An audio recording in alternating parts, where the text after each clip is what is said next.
न्यूनतम समर्थन मूल्य पर प्रदर्शन कर रहे किसानों से उम्मीद लगाए बैठी सरकार को निराशा हाथ लगी है। केंद्र सरकार ने दलहन फसलों को आधार बनाकर एमएसपी गारंटी का मुद्दा सुलझाने की उम्मीद लगा रखी थी, लेकिन किसानों के सामने केंद्र की दाल नहीं गली। किसानों ने सरकार के प्रस्ताव को सीधे खारिज कर दिया है और कहा है उन्हें फुल एमएसपी गारंटी से कुछ कम मंजूर नहीं है और कहा है कि उन्हें फुल एमएसपी गारंटी से कम कुछ भी मंजूर नहीं। इससे पहले सोमवार को संयुक्त किसान मोर्चा, जिसने 2020-21 के किसानों के आंदोलन का नेतृत्व किया था, उसने सरकार के प्रस्ताव को ये कहते हुए खारिज कर दिया कि वे एमएसपी के लिए किसानों की मांग को भटकाना और कमजोर करना चाहती है।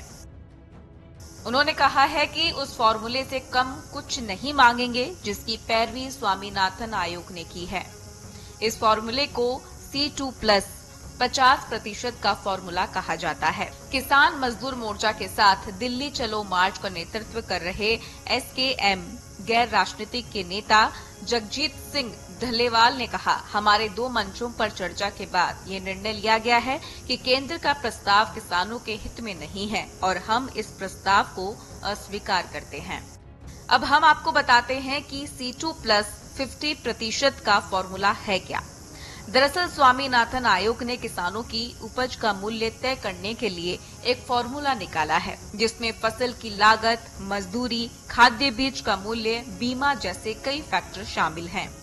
अभी सरकार की ओर से एमएसपी तय करने का काम कृषि लागत एवं मूल्य आयोग की ओर से किया जाता है। CACP इसके लिए 3 फॉर्मूले का इस्तेमाल करता है। इसे A2+ FL और C2 कहा जाता है। A2+ FL और C2 का गणित क्या है, चलिए आपको बताते हैं। A2 में किसी खास फसल में लगी किसान की लागत है, मतलब कि बीज, खाद, कीटनाशक, मजदूरों की मजदूरी, जमीन पर लगने वाला किराया और मशीनरी और फ्यूल की लागत है। लेकिन इतना तो किसान का लागत है, इसमें उसका गुजारा कैसे होगा? इसमें तो उसके खुद की मेहनत का मूल्य तो शामिल है ही नहीं। इसलिए इस A2 लेवल को आगे ले जाया गया और इसमें कृषि कार्य के दौरान किसान स्वयं और उसके परिवार के सदस्यों द्वारा मुफ्त में किए गए काम का मूल्य भी शामिल होता है। इस तरह जो रकम बनती है उसे A2+ FL कहते हैं। लेकिन किसान इससे भी संतुष्ट नहीं है। किसानों का तर्क है कि इस रकम में उनकी अपनी मेहनत तो शामिल है, लेकिन जमीन पर लगने वाला किराया और खेती के लिए मशीनों को खरीदने पर लगने वाला ब्याज नहीं शामिल है।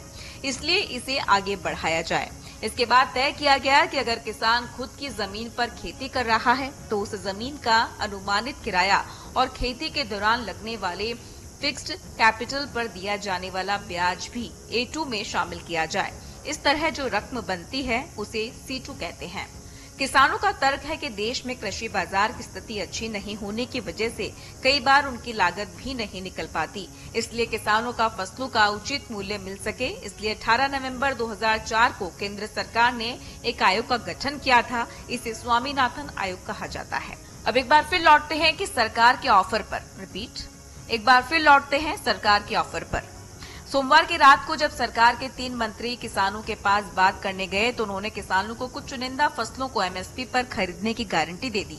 केंद्रीय मंत्री पीयूष गोयल ने किसानों के साथ वार्ता के बाद कहा था कि जो किसान अरहर दाल, मसूर दाल, उड़द दाल पैदा करते हैं या फिर कॉटन उपजाते या फिर मक्का पैदा करते हैं, उनकी सभी उपज को सरकार गारंटीड एमएसपी पर खरीदने को तैयार है।